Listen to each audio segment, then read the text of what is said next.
هەرسا ئەو بەزمێ دەبینەوە زەحمەتم بماندنی. تەحسین تەها خاوەن پێداویستی تایبەتە لە قەزای هەریر. ماوەی 17 ساڵە ژمارەی زەوی پێدراوە و چاوەڕێی ئەوە دەکات ببێتە خاوەن پارچەیەک زەوی، بەڵام هیچ زەویەک بوونی نییە و ئەوەی هەیە تەنها ژمارەی سەرپارچە کاغەزێکە.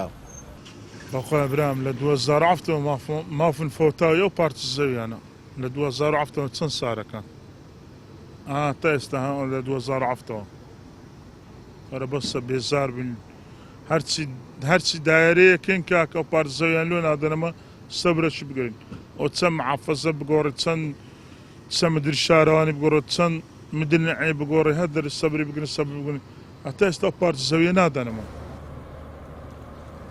لە قەزای هەریر زیاتر لە 1000 کەسی دیکە بەم شێوەیە ژمارەی زەویان پێدراوە و وەک خۆیان دەڵێن لە ماوەی ئەو 17 ساڵەدا بەشێکیان کڕین و فرۆشتنیان بە ژمارەی زەویەکانیان کردووە و بەشێکیش لەوانەی دەستڕۆیشتوو بوون لە هەولێر زەویەکانیان وەرگرتووە.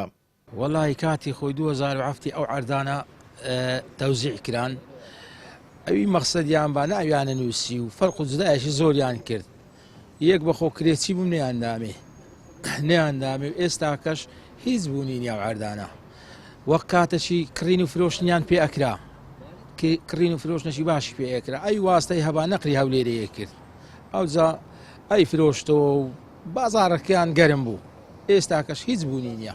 بەڵام لەو ئاخیرانە کە حکوومەت فۆرمی زەوی پڕکردیتەوە لۆمە ئەمە بخۆم پڕکردیتەوە گوتان ئێوە سودمە بووینە هەتاکو ئێستا ئەم نەلەوی سودمە بوویمە نە لەو کرێتیانە سودمە بوویمە تاکو ئێستا ئێوەش جا نازانم حکومەت لۆ تەوزیعناکە نازانم سەبوو هۆکارەکەی تیا.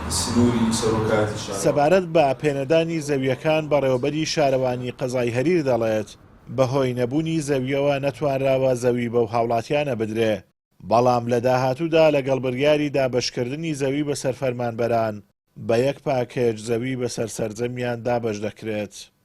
لە داهاتوو لەگەڵ دابەشکردنی بڕیاری زەوی بەسەر ئەو فەرمانبەرانەی کە لە دوای بڕیاری سەرۆکی حکوومەتی هەرێمی کوردستان کە بڕیاری دابەشکردنی زەوی درا بەسەر ئەو فەرمانبەرانەی کە سوودمەند نەبوونە بە یەک پاکێت بڕیارە کە هەم ئەو کارتانەی پێشووتر و ئەوانەی ئێستا بە یەکەوە زەویان لە بۆ دابەشکردن. ئەو هاوڵاتیانەی لە ساڵی 2007ەوە ژمارەی زەویان پێدراوە لە قەزای هەریر زۆرینەیان کرێچی بوون و بەشێکی کەمیان خاوەن پێداویستی تایبەت و فەرمانبەر بوون کە دوای 17 ساڵ هێشتا لە چاوەڕوانی وەرگرتنی زەویەکانیاندان. ئازاد ئۆمەراوی کەناڵی ئاسمانی پەیام قەزای هەریر.